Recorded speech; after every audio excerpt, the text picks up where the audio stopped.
सरकारी धोरणं म्हणजे फक्त काही कागदोपत्री नियम नसतात, नाही का?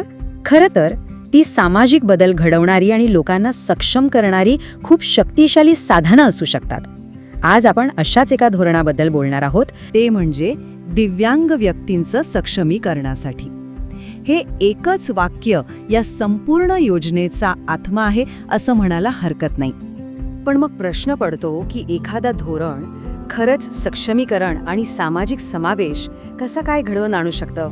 चला पाहूया हे धोरण त्या आव्हानांना कसं सामोरं जातं. चला तर मग या सक्षमीकरणाच्या दिशेने टाकलेल्या एका महत्त्वाच्या पावलाचा आपण सविस्तर आढावा घेऊया. तर ही आहे महाराष्ट्र शासनाची दिव्यांग विवाह प्रोत्साहन योजना. अनेकदा दिव्यांग व्यक्तींना लग्न करताना सामाजिक आणि आर्थिक अशा अनेक अडचणी येतात, हे वास्तव आहे.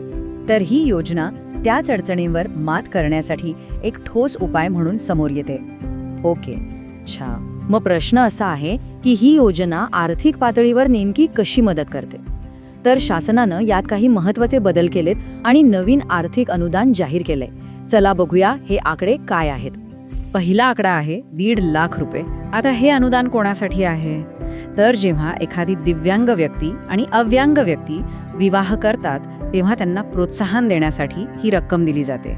यातून एक खूप मोठा संदेश जातो, नाही का, की समाज म्हणून आपण समावेशक आहोत. आणि दुसरा जो यापेक्षाही मोठा आकडा आहे तो म्हणजे 2.5 लाख रुपये. हे अनुदान तेव्हा दिलं जातं जेव्हा विवाह करणारे दोघेही पार्टनर दिव्यांग असतात. यामागे विचार असा आहे की त्यांना एक सन्मानजनक आणि आर्थिकदृष्ट्या स्थिर आयुष्य सुरू करण्यासाठी जास्त पाठबळ मिळावं. तर या स्लाइडवर बघा, दोन्ही गोष्टी एकदम स्पष्ट दिसतायत. दिव्यांग आणि अव्यांग जोडप्यासाठी 1.5 लाख आणि दोन्ही दिव्यांग व्यक्तींच्या जोडप्यासाठी 2.5 लाख. हे फक्त आकडे नाहीत, यामागे एक विचार आहे. जिथे आव्हान मोठं असू शकतं तिथे जास्त पाठिंबा देण्याची ही एक पद्धत आहे. पण एक गोष्ट लक्षात घेणं खूप महत्त्वाचं आहे. या योजनेचा उद्देश फक्त पैसे देणं नाही आहे, तो या आकड्यांच्या खूप पलीकडचा आहे. खरा उद्देश आहे मानवी हक्कांचं संरक्षण करणं आणि समाजात खऱ्या अर्थाने सगळ्यांना सामावून घेणं. आणि हे वाक्य बघा, हे या योजनेचा आत्माच सांगतं, दिव्यांग व्यक्तींच्या हक्कांचं संरक्षण व्हावे या उद्देशाने. म्हणजे ही आर्थिक मदत काही दान नाहीये, तर तो सन्मानाने जगण्याच्या हक्काला दिलेलं एक बळ आहे. मग ह्या सगळ्याचा अर्थ काय? ही योजना इतकी महत्त्वाची का आहे? पहिलं म्हणजे ती पैशांचा वापर सामाजिक मानसिकता बदलण्यासाठी करते.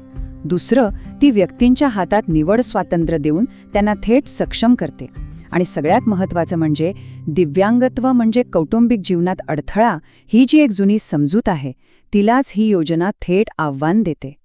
आणि मग शेवटी हा एक प्रश्न आपल्या सगळ्यांसाठी उरतोच की जर एखादं धोरण लग्नासारख्या वैयक्तिक गोष्टीत इतका सकारात्मक बदल घडवू शकतं, तर अशाच विचारपूर्वक बनवलेल्या धोरणांमधून आपण समाजातील अजून कोणत्या खोलवर रुजलेल्या समस्यांना हात घालू शकतो यावर विचार करायला हवा, नाही का?